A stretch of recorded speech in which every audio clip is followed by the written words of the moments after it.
السلام علیکم ورحمۃ اللہ وبرکاتہ۔ سوال: دل کے زنگ کو کیسے اتارا جا سکتا ہے؟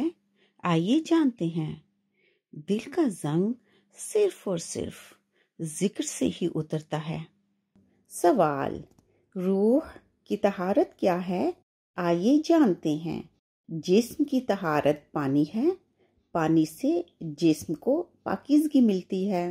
روح کی طہارت علم ہے، علم سے روح کو پاکیزگی ملتی ہے۔ سوال: آپ کو کیسے پتہ چلے کہ اللہ سبحانہ و تعالی آپ سے راضی ہیں؟ آئیے جانتے ہیں۔ بالکل آسان سا طریقہ ہے۔ اگر آپ کو اللہ سبحانہ و تعالی سے کوئی شکوہ نہیں، کوئی شکایت نہیں، آپ اللہ سبحانہ و تعالی سے راضی ہیں، تو سمجھ لیجئے کہ اللہ سبحانہ و تعالی بھی آپ سے راضی ہیں۔ سوال: کیا بے دھیانی میں کیا گیا ذکر فائدہ رکھتا ہے؟ آئیے سمجھتے ہیں۔ جی ہاں، بالکل۔ جب آپ زبان سے بے دھیانی میں ذکر کرتے ہیں تو زبان راستہ ہے ذکر کو دل تک لے کر جانے کا۔ بے دھیانی میں نہ صرف یہ اثر رکھتا ہے بلکہ دل کا رخ بھی ذکر کی طرف موڑ دیتا ہے۔ موت اور زندگی کیا ہے؟ آئیے جانتے ہیں۔ موت تنہائی ہے، کیونکہ ہر شخص موت میں تنہا ہوگا، اور زندگی بہت حسین ہے۔ زندگی لوگوں کے ساتھ مل جل کر رہنے کا نام ہے۔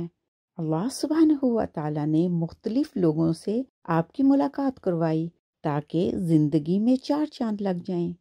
قرآن پاک میں اللہ سبحانہ و تعالیٰ نے فرمایا، جس کا مفہوم یہ ہے، تمہیں جو علم دیا گیا بہت تھوڑا ہے۔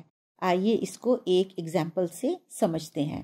ایک اور ایک دو ہوتے ہیں، ایک میں جمع کریں ایک تو دو ہوتے ہیں، یہ بالکل ٹھیک ہے۔ لیکن ایک جب موٹا ہوگا اور دوسرا ایک جب پتلا ہوگا تو کیا وہ دو ہی ہوں گے؟ اللہ سبحانہ و تعالیٰ نے کیا خوب کہا قرآن پاک میں کہ تمہیں جو علم دیا گیا ہے بہت تھوڑا ہے۔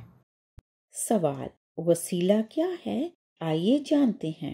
اللہ سبحانہ و تعالی جس چیز کو اپنا محبوب بنا لے وہ وسیلہ کہلاتا ہے۔ آپ کو ایک ایگزامپل سے سمجھاتی ہوں۔ اللہ سبحانہ و تعالی بغیر ماں باپ کے بھی بچے پیدا کر سکتا ہے، لیکن ماں باپ کو بچوں کے لیے محبوب قرار دیا اور ماں باپ کو وسیلہ بنا دیا۔ سورج روشنی فراہم کرتا ہے، اللہ سبحانہ و تعالی بغیر سورج کے بھی روشنی بھیج سکتے تھے، لیکن سورج کو روشنی کا وسیلہ بنایا۔ اسی طرح سے اللہ سبحانہ و تعالی نے اپنے اور ہمارے درمیان میں رسول اللہ صلی اللہ علیہ وآلہ وسلم کو وسیلہ بنایا تاکہ اللہ سبحانہ و تعالی کو ہم جان سکیں۔ حجاج بن یوسف کا انجام۔ آپ حجاج بن یوسف کی نام اور شخصیت سے یقیناً ناواقف نہیں ہوں گے۔ اس شخص کو عبد الملک نے مکہ، مدینہ، طائف اور یمن کا نائب مقرر کیا اور اپنے بھائی بشر کی موت کے بعد اسے عراق بھیج دیا تھا، جہاں سے وہ کوفہ میں داخل ہوا۔ ان مقامات میں 20 سال تک حجاج کا عمل دخل قائم رہا۔ اس نے کوفہ میں بیٹھ کر زبردست فتوحات حاصل کی۔ اس کے دور میں اسلامی فتوحات کا دائرہ سندھ اور ہند کے دوسرے علاقوں تک پھیل گیا تھا، حتیٰ کہ مسلمان مجاہدین چین تک پہنچ گئے تھے۔ یہی وہ شخص ہے جس کے بارے میں کہا جاتا ہے کہ اس نے قرآن کریم پر آراب لگوائے۔ اللہ نے اسے بڑی فصاحت و بلاغت اور شجاعت سے نوازا تھا۔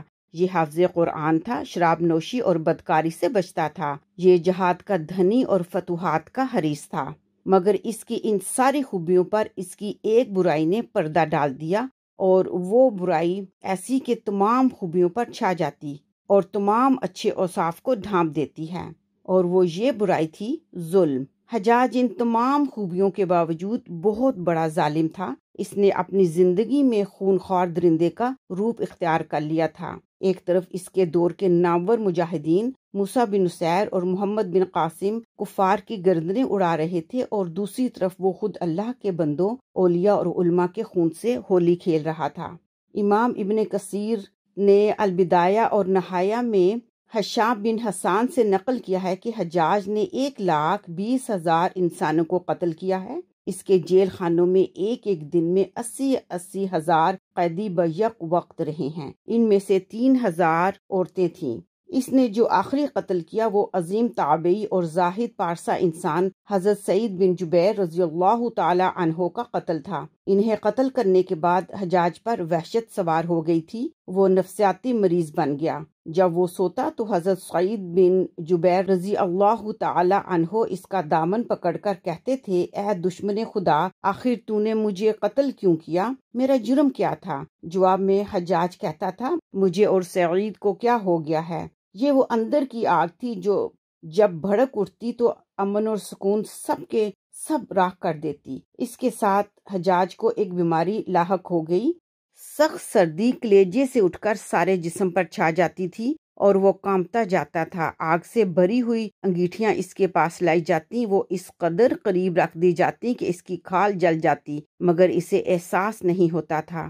حکیموں کو بلایا تو انہوں نے بتایا کہ پیٹ میں سرطان ہے۔ ایک طبیب نے گوشت کا ٹکڑا لیا، اسے دھاگے کے ساتھ باندھ کر حجاج کے حلق میں اتار دیا۔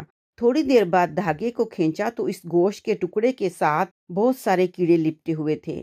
حجاج جب مادی تدبیروں سے مایوس ہو گیا تو اس نے حضرت حسن بصری رحمۃ اللہ علیہ کو بلایا اور ان سے دعا کی درخواست کی۔ وہ آئے اور حجاج کی حالت دیکھ کر رو پڑے اور فرمانے لگے، میں نے تجھے منع کیا تھا کہ نیک بندوں کے ساتھ چھیڑ چھاڑ نہ کرنا، انہیں تنگ نہ کرنا، ان پر ظلم نہ کرنا، مگر تو باز نہ آیا۔ آج حجاج باعث عبرت بنا ہوا تھا۔ وہ اندر سے بھی جل رہا تھا اور باہر سے بھی جل رہا تھا۔ وہ اندر سے ٹوٹ پھوٹ چکا تھا۔ چنانچہ وہ حضرت سعید بن جبیر رضی اللہ تعالی عنہ کو قتل کرنے کے بعد زیادہ دن زندہ نہ رہ سکا اور صرف 40 دن بعد وہ اس دنیا سے رخصت ہو گیا۔ مگر حضرت سعید اور حجاج کی موت میں بہت بڑا فرق تھا۔ حضرت سعید رضی اللہ تعالی عنہ کو شہادت کی موت نصیب ہوئی۔ وہ ایسی شان سے دنیا سے رخصت ہوئے کہ بعد میں آنے والے مجاہدین کے لیے ایک سنگ میل قائم کر گئے۔ وہ جب دنیا سے رخصت ہوئے تو ان کا دل مطمئن اور چہرے پر تبسم تھا، لیکن حجاج جب دنیا سے جا رہا تھا تو اندر کی آگ میں جل رہا تھا، چہرے پر ندامت کی ظلمت تھی، اسے اس کا ایک ایک ظلم یاد آ رہا تھا۔ حضرت سعید رضی اللہ تعالی عنہ کی شہادت پر تمام صلحاء اور علماء افسردہ تھے، لیکن حجاج کی موت پر اللہ کے نیک بندوں نے اطمینان کا سانس لیا۔ حضرت ابراہیم نخعی رحمۃ اللہ علیہ نے حجاج کی موت کی خبر سنی تو وہ خوشی سے رو پڑے۔ مرنے کے بعد اس ڈر سے کہ اس کی قبر کے تمام نشانات مٹا دیے گئے تاکہ لوگ اس کی لاش کو باہر نکال کر نہ جلا ڈالیں۔ اللہ اکبر! یہ اندیشے اس شخص کی قبر کے بارے میں ہو رہے تھے جس کے سامنے اس کی زندگی میں لوگ کھڑے ہوتے تھے تو ان پر لرزہ طاری ہو جاتا تھا اور لوگ ان کے ڈر سے دیوانے بن جایا کرتے تھے۔ شکراً۔